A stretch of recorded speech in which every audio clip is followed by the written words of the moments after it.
Hello, thanks for tuning in.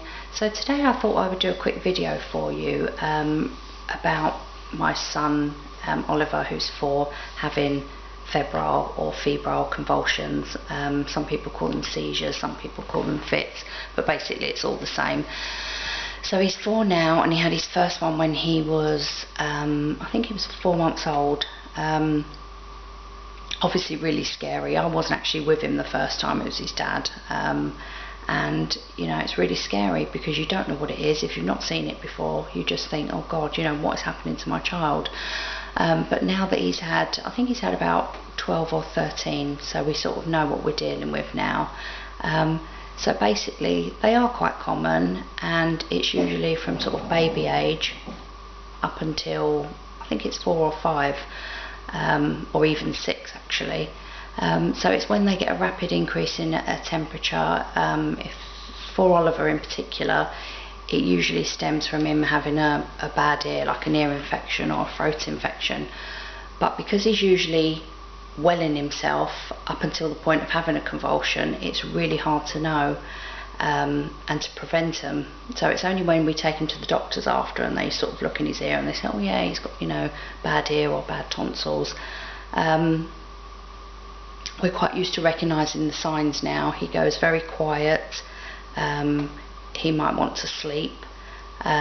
He says he's cold, like he wants a blanket on or he wants a cardigan on, although you'll feel him and he's quite hot. We've got quite used to preventing them now because we sort of recognise the signs. We've always got some Calpol on us, so always got some Calpol or paracetamol. And then we can try and, as the hospital told us, to sort of prevent it. But that's not always possible, because there's been times where I think, he doesn't look quite right. I've tried to give him some Calpol and he doesn't want to take it, and then half hour later he has a convulsion. So basically he will go into a fit. He will go very stiff. I think it's different for each obviously individual child, but for Oliver, the top half of his body will seize up. He'll go very rigid. His eyes are either rolling back in his head, so he's sort of like unconscious. It sounds like he's sort of struggling as he's tensing, and he will froth at the mouth, and quite a few times he's actually wet himself because obviously he's lost all control.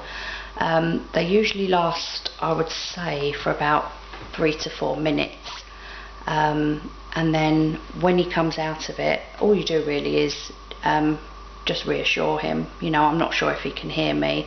I just sit there and make sure he's comfortable on his side or sort of in the recovery position. Obviously try not to move him, get someone to open the window, just so it's cool, to cool him down. And then when he comes out of the convulsion, he will become aware, and I will say to him, Oliver, you're okay, and he'll respond. What I do then is I get the Calpol or paracetamol, and I give him some, because what happens is he comes out of the convulsion and then he will want to sleep. So there's like a couple of minutes of him being aware and awake, and then he wants to go back to sleep, and he will sleep for 1, 2, up to 3 hours. So it's crucial that when he comes round, I give him that medicine, because obviously he's got a temperature for a reason. And with Oliver, I don't know if it's the same with other children, but his temperature just won't go back down. Obviously, he's got a temperature for a reason. So I give him that, he'll sleep and he'll wake up and he's fine. There's been the odd occasion once where we was at a sports centre and he had a convulsion, and although I don't take him to hospital now, it was their policy obviously to ring an ambulance, and they was on the phone to the paramedics who were saying don't put anything in his mouth. So when he came round, I was sort of prevented from giving him medicine. But then what happened, within a minute or two he went into having another seizure, and then when he got into the ambulance he had another one, and his temperature was, I think it went up to about 41. Yeah, so for Oliver, that's how we deal with it. We always make sure he doesn't really wear big woolly jumpers. He wears quite cool clothing. He's got a care plan at school, so they know what to do should it happen, and obviously we keep medicine there for him. It can run in families. Oliver's dad had them as a child, and he had them quite bad, and I think he was on medication for them, but I'm not sure if they give medication now. So if they last 3 to 4 minutes, you don't normally have to take him to hospital, because they will only do at hospital what I would do at home, and that is just keep him comfortable, keep him cool, you know, give him medicine. I think if they last any longer, and especially if it's the first time it's happened to your child, then obviously ring an ambulance, because it may not be a seizure or a convulsion. He had the test for epilepsy, and it was funny actually, because he sat in the room and he was so good. I think he was about 2, and they put all the little pads, they use like sticky stuff to put all these little pads all over his head, like the little sensors with the wires, and he was so well behaved. But yeah, it came back. He hasn't got epilepsy.